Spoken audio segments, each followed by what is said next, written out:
लहरों से डरकर नैया पार नहीं होती, कोशिश करने वालों की हार नहीं होती. Is it correct?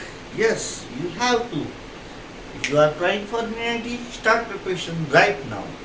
From 9th standard onward, if you are preparing for 6 hours, increase it to 8 hours, 10 hours, 12 hours, 14 hours, 18 hours till 12th standard. Okay, that spirit. Start from 9th standard, make foundation strong, make your habit, because Rome was not built in a day. Okay, so let us start in the first lesson, that is the matter in its surrounding. You see that there are many things in our surrounding.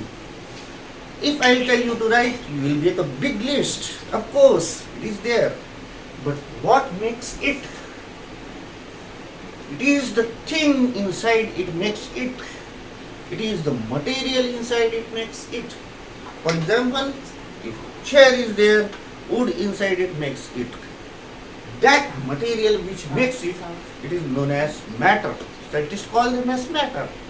Oh, it is occupying the space and it is having mass, the amount of substance in it. All the matter is having volume, occupying space, and mass, the amount of object in it. Yes, it's correct. Oh, our philosophers also used to think about matter. They told that it is made up of Panch Tattva. What are these? Land, sky, air, water, isn't it? So we will find that this matter was studied by our philosophers and other countries' philosophers also. Is it continuous like wood or it is particulate like sand? Of course, we have to do some activity to learn that. Okay, let us start. Take a glass, pour some sugar, stir it. Sugar disappear. We say sugar get dissolved in water. Where that sugar has gone? Of course, it is going in between somewhere the particles of the water. Oh, so what it proves? That, yes, of course, what this matter, it is not continuous, but it is like a particle, isn't it? Activities make study interesting. Oh, it is clear now. The matter, it is like particles, like a big sandy area. If you hold it, it will drop down as a grains. So, just like matter, that it consists of many particles. Is there space? Yes. In between the particle there is space. That's why the sugar molecules or the salt particles, after dissolving it in water, gets in between the water particles. Yes. Okay. Now how small these particles are? For that, our NCERT book is great. We will do one activity. Take 100 ml of water, pour some potassium permanganate in it. Make the solution. Take 10 ml of that solution. Pour it in another 90 ml of water. We will get some potassium permanganate. Is there. Again pour it in 90 ml of water. Still it is there. Repeat it till 10 times. In 10th and 90 ml of water, still it is there. So you can imagine how small the particle is. Can you? No. We don't have that much small imagination. Isn't it? Yes. These particles are very, very small. Oh, is it clear to all of you? They have, matter is particulate, having space, and these particles are very, very small. Are they in motion? Whether they are moving? Of course. Yes. Take 100 ml of water and pour ink in it. The ink spread throughout the water. Unless and until this particle moves, how can it spread throughout the water? Yes, it is moving. Oh, do one thing. Take some copper sulfate in 100 ml of water. Same copper sulfate take in hot 100 ml of water. Where it spreads more? Our experience says it spreads more in hot water. So, we will find the movement is more in hot condition, isn't it? So, all this matter, we will find they have the particles which are in motion. Oh, and their motion is more when we increase the heat. They start moving fast. Okay, these are, we will find these particles, they are having space, they are very small and they are in motion, isn't it? Now we will find what is the state of matter. Oh, you know that it is solid state, liquid state, gas state. Take anything in your surrounding. I take rock, solid state. I take water, liquid state. I take air, it is gaseous state. Of course, you know that in solid state, these particles, they are very near to one another. Therefore, solids have definite shape and definite volume. Let us do activity. Types of solids. Mark its boundaries on the chart paper. We will find their boundaries are definite, their volume is definite, their shape is definite. Why? Because the molecules are very near to one another. Strong forces are there between the particles. Solids, they have definite shape, definite volume, and if you want to compress it, it is not easy. To compress, to pull, to break it, we require much more force. Now just think about the liquid. Milkman comes to our house, he pours liquid. Sometimes we take in bowl, sometimes we take in glass, sometimes we take in some other container. Every time the shape is different. He is not giving the different quantity, the volume is same, but the shape is changing, isn't it?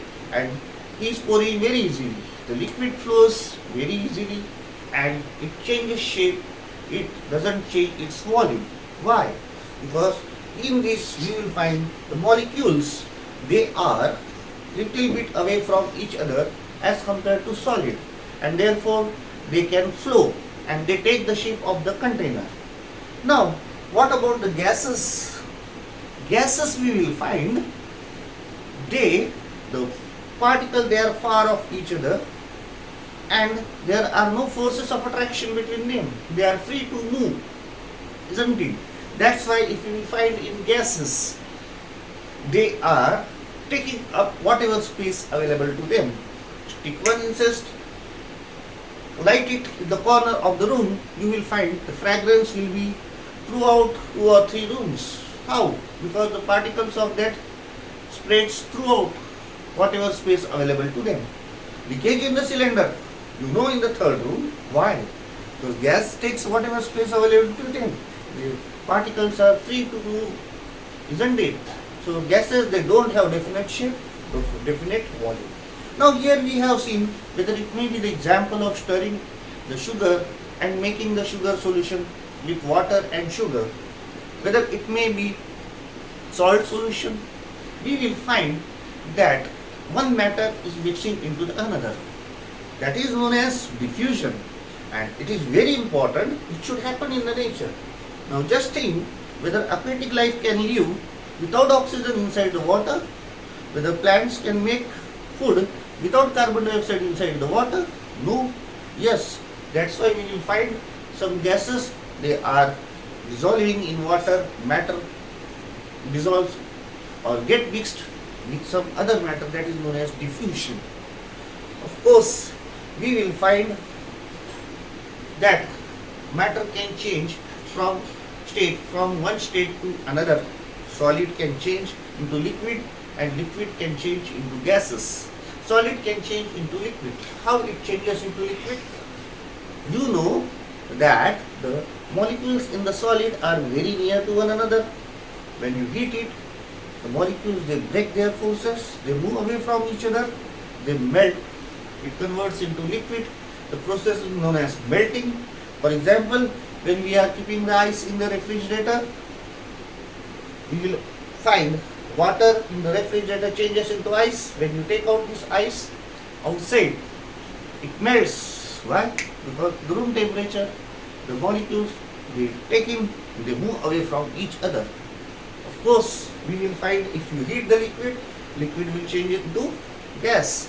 Why? Again, the molecules will take in the heat and will move further away from each other.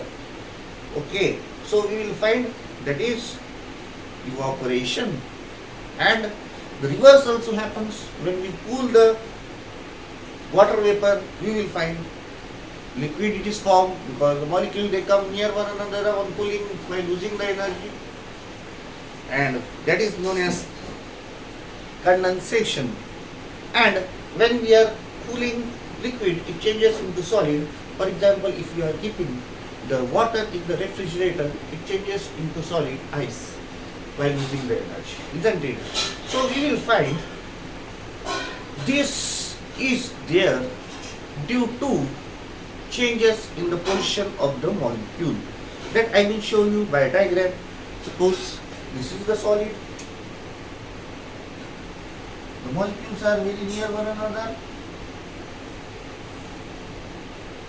When you heat it, it melts and the molecules they move little bit away from one another. This is the liquid. And when you heat it, it becomes gas. The molecules they still move away from each other. Okay. So you will find this is gas, this is liquid, and when you cool the gas, it converts into the liquid, and when you cool the liquid, it converts into the solid. Okay. So this is melting, this is evaporation, this is condensation, and this is freezing. So this is, we will find melting. This is when you heat, it is evaporation.